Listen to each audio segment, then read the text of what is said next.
So, hey everyone, this is Ryan, continuing my Innovators and Innovation kind of video podcast with Zoom. I actually have Stephen here, so I've known Stephen for very many years, since I actually last went to Manila. Actually, when I first went to Manila, we met. He's an entrepreneur I was really excited about. I had the opportunity to back him as an angel investor, and he's going to be talking about the incredible work he's doing in the Philippines and across Southeast Asia with What the Health Foods. So, Stephen, welcome. And could you tell us a little bit about what you and the team are doing in Manila? Hi, so my name is Steven, and I'm the founder and CEO of WTH Foods, and it's by this is So we're doing WTH Foods is a plant-based, ready-to-eat meals, and we're based in Manila, and we also have a small plant-based pilot kitchen called Botany in Makati. And it's, I mean, I think the idea and the innovation that you came up with, coming up with Botany, was really great. So we'd love to hear just a little bit about, how you came up with Botany.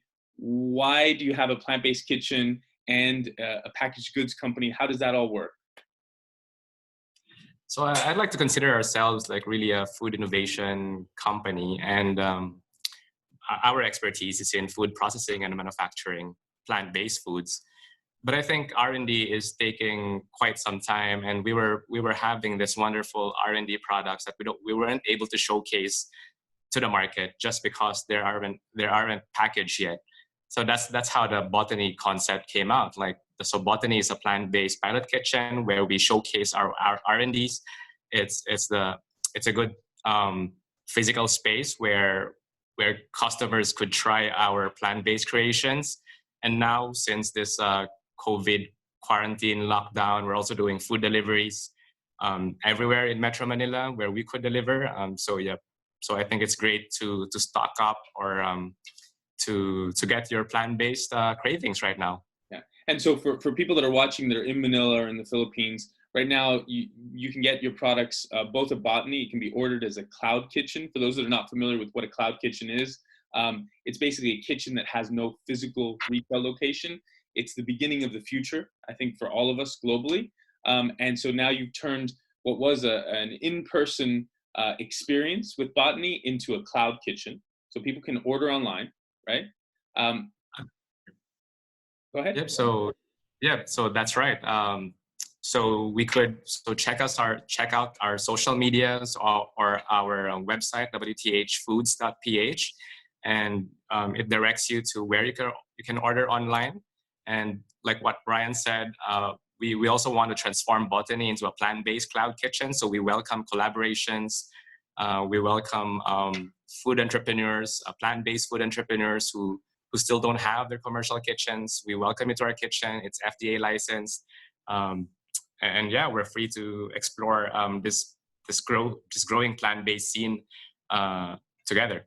And Steve, just to hit on the growing plant-based scene, would love if you could tell us a little bit about how the plant-based scene is growing particularly in the Philippines, but across Southeast Asia as well. I think just like in the US, the core vegan community is less than 10% of the population. But since we are a Catholic country, everything is fair game in a Catholic country. So we have a good low base to start with, and it's just exploding the past 2-3 years. The number of plant-based flexitarians or vegans just keep on coming, especially with the advent. We follow the US like maybe a few years behind, but with Netflix and Game Changers and these trends are really accelerating the growth of plant-based market in the Philippines and for sure across Southeast Asia. Yeah. So, and you said that you've seen this popping up also in other parts of Southeast Asia as well. Right, the plant-based trend? So I've been studying the market of Southeast Asia, and a lot of the countries, the non-Muslim countries, are also like big meat eaters, and they have such a low base to begin with in terms of plant-based market, and it's just exploding as well. Thailand, Vietnam, you could see they're full of like meat-based dishes, like animal meat-based dishes, and I think that's ripe for disruption. Yeah. So it's going to be really exciting. And I know for you, in terms of What the Health Foods, what's the plans? So what's the plans for next products or next expansions? So I want WTH, or Worth the Health, to be a global local brand. Um, so currently in the Philippines, we're tweaking our taste based on the Filipino taste profile. So we have products that are based from Filipino cuisine. We have WTH giniling, or for ground meat. We're coming up with like a jackfruit caldereta or jackfruit salpicao.